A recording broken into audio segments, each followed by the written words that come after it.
अंतिम कदम रहस्य का पर्दाफाश भाग 3। अगर आप इस चैनल पर नए हैं तो बता दें कि इस कहानी के 2 भाग पहले भी बन चुके हैं। कृपया पहले उन्हें देखें ताकि आपको पूरी कहानी समझ में आ सके और हमारे इस चैनल को सब्सक्राइब करना न भूलें। यह कहानी वहीं से जारी है जहां भाग 2 खत्म हुआ था। शर्मा भाई ने चैनल के पुराने वीडियो को फिर से चेक किया और देखा कि उनमें से एक वीडियो में एक रहस्यमयी संदेश छिपा हुआ था। यह संदेश वीडियो की स्क्रीन पर बहुत ही हल्की रोशनी में कुछ सेकंड के लिए चमकता था, जिसे पहले वह नोटिस नहीं कर पाए थे।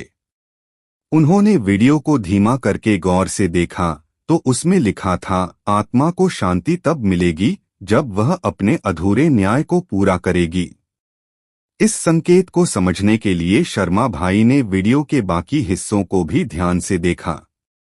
वीडियो में कहीं एक पुराने मंदिर की तस्वीर थी जिसे उन्होंने पहले नजरअंदाज कर दिया था।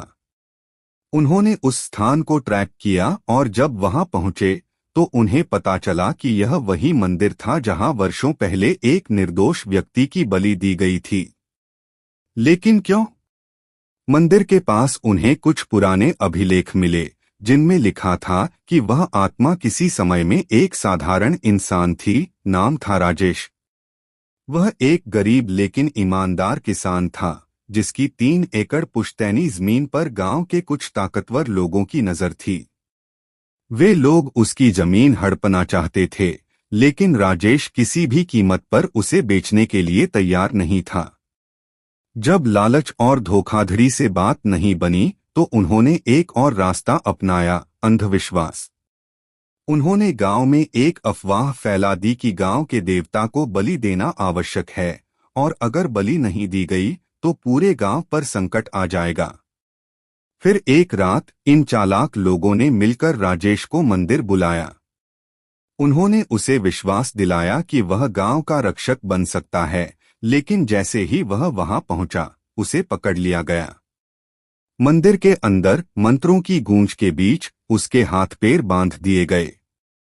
वह चीखता रहा, गिड़गिड़ाता रहा, लेकिन किसी ने उसकी नहीं सुनी। गांव के वही ताकतवर लोग जो खुद को धर्म के रक्षक कहते थे उसकी बलि चढ़ा दी और फिर उसकी 3 एकड़ जमीन हड़प ली गई। लेकिन अन्याय कभी छिपा नहीं रह सकता।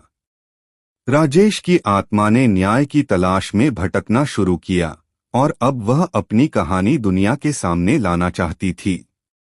लेकिन यह इतना आसान नहीं था। इस घटना से जुड़े प्रमाण इकट्ठा करने में शर्मा भाई को पूरे 6 महीने का समय लग गया। उन्होंने पुराने मंदिर की खोदी गई जमीन, वहां के टूटे हुए शिलालेख, कुछ पुराने अखबारों की रिपोर्ट्स और गांव के बुजुर्गों से मिली जानकारी को जोड़ा। धीरे धीरे उन्होंने आत्मा की अधूरी कहानी को जोड़ते हुए उसके साथ हुए अन्याय को उजागर करने के लिए एक मजबूत रिपोर्ट तैयार की। अंततः उन्होंने उन सबूतों को एकत्र कर एक नया वीडियो बनाया जिसमें उन्होंने आत्मा की पूरी कहानी और उसके साथ हुए अन्याय का खुलासा किया। जैसे ही वीडियो अपलोड हुआ और लोगों ने इसे देखना शुरू किया, अजीब घटनाएं धीरे धीरे कम होने लगीं।